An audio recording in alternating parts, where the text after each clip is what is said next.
Crime branch के officer Punjab mail से दाऊद के दोनों शार्प शूटर्स को दिल्ली आने से ढूंढ लेते हैं।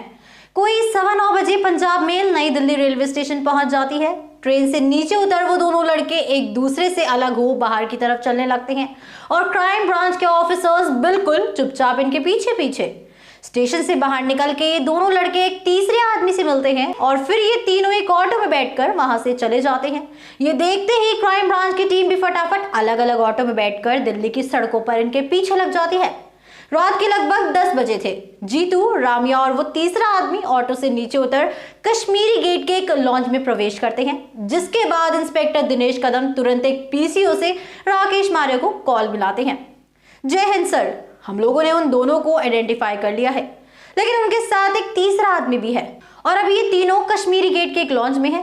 कदम की बात सुनते ही बहुत ज्यादा निराश बैठे राकेश मारिया की बातें खिल जाती हैं। Amazing job Kadam, I am really nicely done. लेकिन अब मेरी बात ध्यान से सुनो, उन्हें अभी के अभी लॉन्च से उठा और सीधा मुंबई ले आओ, पर ध्यान रखना उनके पास गन भी हो सकती है। डोंट वरी सर, अभी इस सालों को अरेस्ट करके आपको फोन करता हूँ। इस कॉल के बाद क्राइम ब्रांच के ऑफिसर्स उस लॉन्च में घुसते हैं और मैनेजर को अपना आईडी कार्ड दिखा के उससे उन तीनों का कमरा दिखाने को कहते हैं। ये तीनों आदमी दूसरी मंजिल के कमरे में रुके हुए थे, जिसका किराया 150 रुपए था पर नाइट का। कमरा देखने के बाद शास्त्री लॉन्च के बाहर पोजीशन ले लेता है, जबकि सोहेल, दिनेश कदम, शिवाजी और नरेंद्र सिंह उस कमरे के बाहर छुप जाते हैं और कुछ गहरी सांसें लेने के बाद मैनेजर की तरफ दरवाजे पर नॉक करने को कहते हैं। अबे कौन है? डिस्टर्ब करने को मना किया था ना। सर, मैं मैनेजर आपसे रात के खाने के बारे में पूछने आया था। मैनेजर का ये जवाब सुन अंदर से आ रही आवाज और ज्यादा गुस्से से भर जाती है। अरे नहीं चाहिए खाना वाना, जाओ यहाँ से। मुंबई अंडरवर्ल्ड के एक अत्यंत खूंखार शूटर से ये सुन पहले से ही डरा हुआ लॉन्च का मैनेजर और ज्यादा डर जाता है और सहमी हुई नजरों से इंस्पेक्टर दिनेश कदम की ओर देखने लगता है। नॉक अगेन, बोल की चाय लेकर आया हूँ। तीचा मायला, मरना है क्या तेरे को? इससे पहले कि मैनेजर कुछ बोल पाता, गुस्से से चिल्लाता हुआ जीतू कमरे का दरवाजा खोल देता है। दरवाजा खुलते ही नरेंद्र सिंह मैनेजर का कॉलर पकड़ उसे झटके से पीछे खींच लेता है। इससे पहले कि तीनों गैंगस्टर्स में से कोई अपने रिवॉल्वर निकाल पाता, उनके हाथों में मुंबई पुलिस के गवर्नमेंट इश्यू हथकड़ियां लगी होती हैं। कमरे में हुई पूछताछ में पता चलता है कि वो तीसरा आदमी जो जीतू और रामिया को रेलवे स्टेशन पर लेने आया था, उसका नाम परशुराम चौहान था।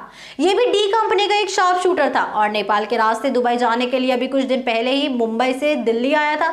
जैसे ही डीसीपी मारिया को ये समाचार मिलता है, वो दिल्ली से मुंबई आने वाली पहली फ्लाइट में 8 टिकट बुक करवाने में लग जाते हैं और इधर कश्मीरी गेट में उनके ऑफिसर्स तीनों शूटर्स को ले तुरंत दिल्ली एयरपोर्ट के लिए रवाना हो जाते हैं। क्राइम ब्रांच के लॉकअप में कुछ घंटे बिताने के बाद डी कंपनी के इन आदमियों की अकड़ काफी ढीली पड़ जाती है और जब तक डीसीपी मारिया लॉकअप में प्रवेश करते हैं, तब तक ये तीनों सब कुछ बताने को पूरी तरह से तैयार हो चुके थे। राकेश मारिया के सामने ये तीनों शार्प शूटर्स कुल 7 हत्याओं में शामिल होने की बात स्वीकार करते हैं और इनसे मिली जानकारी के आधार पर अंडरवर्ल्ड के 10 और गैंगस्टर्स को गिरफ्तार किया जाता है।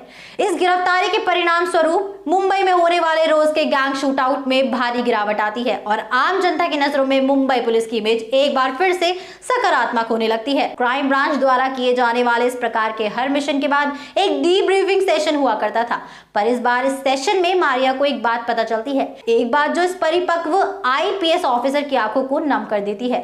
हुआ कुछ यूं था कि 1 अप्रैल की उस दोपहर डीसीपी मारिया ने एसआई सोहेल को फोन किया था, जब वो पंजाब मेल छूटने में पहले से ही काफी ज्यादा टाइम नहीं रह गया था।